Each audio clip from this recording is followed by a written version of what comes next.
Hey guys, it's Jessica and Ryan, and today I'm going to ask some questions to Ryan about some red flags on what to spot with a not so great flip. Yeah. So, With a poorly done flip, you know who you are.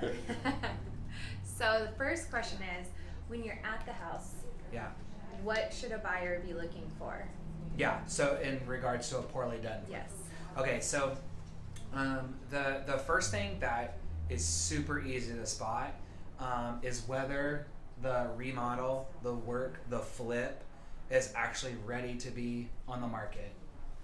Is work still needing to be done, right? So sometimes you walk into houses and there's contractor debris everywhere, right? Like the contractor has went in there and taken every piece of trash and thrown it in the garage, and the seller, the flipper, whatever, didn't go through the trouble of getting it clean. I've seen flips where there's vanities not even like installed yet. Like, hey, Derek, a colleague in the office, has one where the bathroom doors, like the surround, isn't even put on. So it's like, why have you put something on the market that's not ready to be put on the market? To me, like that communicates, hey, there may be a lack of pride of workmanship here. So that's a huge concern Right. for me. So basically checking the details, and if those if a bathtub isn't attached to a wall, that's probably a really big detail. Right. So you are where the buck stops, right? On Right. your flip.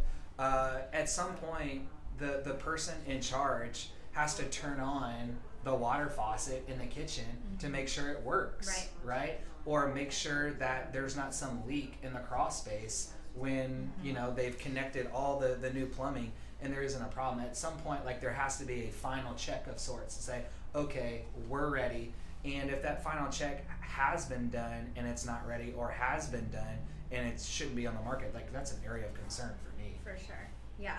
So then what would be something else that you would suggest a client to look for? Yeah.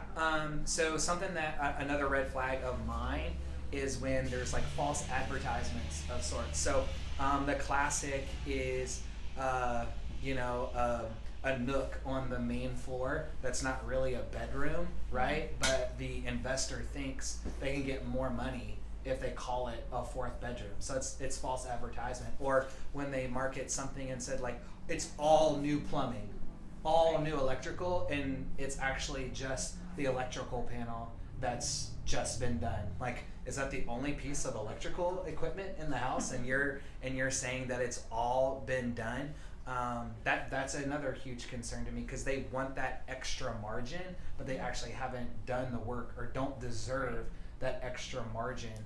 But they want to pass it, hoping that the buyer or their agent won't catch it. Like, hey, this room doesn't have a closet. It's not a bedroom. Why are you marketing it as such? So those types of things, I see and I'm like, hey, like, we need to look at this extra closely, because you can already tell, like, hey, there's some issues going on here. That something like you would never do that, right? Because you wouldn't want something that shouldn't be on the market yet, and even more like, hey, this is not correct. This isn't true. So verifying that everything that's on the listing or that they're marketing for that listing is correct. Yeah, I mean, that is a really big Yeah, one. I mean, there's a difference between a 5-year roof and a brand new roof. Right. Right? Definitely. Yeah.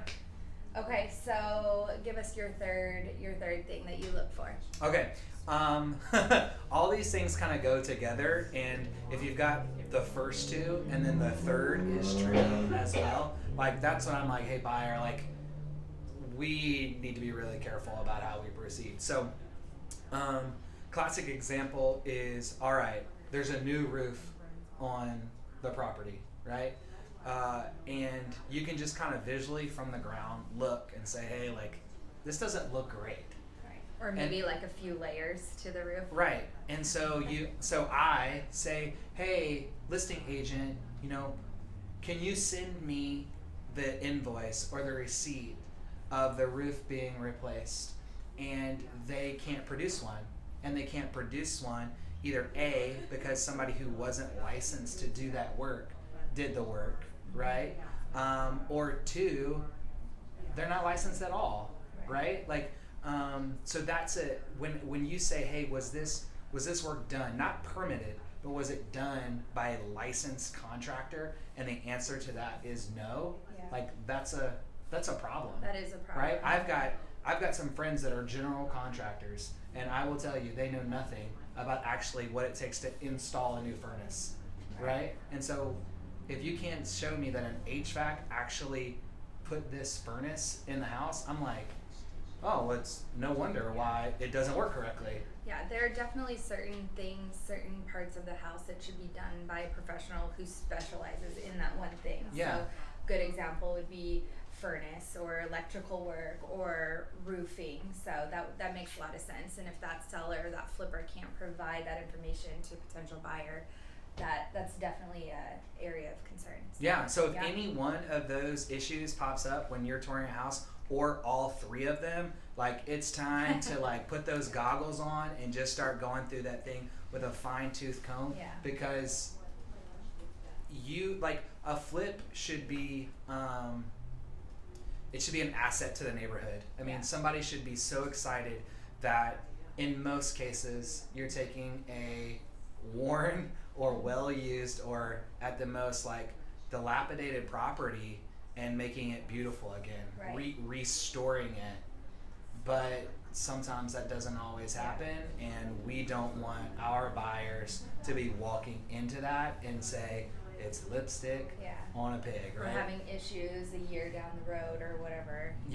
Or coming back and say, hey, like, you know, this person knew that there was water in the basement and didn't fully disclose it. Like, we want to think that everybody are great people and are honest, and unfortunately that isn't always the case. So those are some red flags to look out for when you are touring a house that looks like it could have been a flip. Yep. And let us know if you have any other questions. We'll do a couple more videos about flips. And we can talk about permits later as well. Oh yeah, that's a fun one. Did you get the work permit? Okay, we'll talk to you later. All right, see ya. Bye.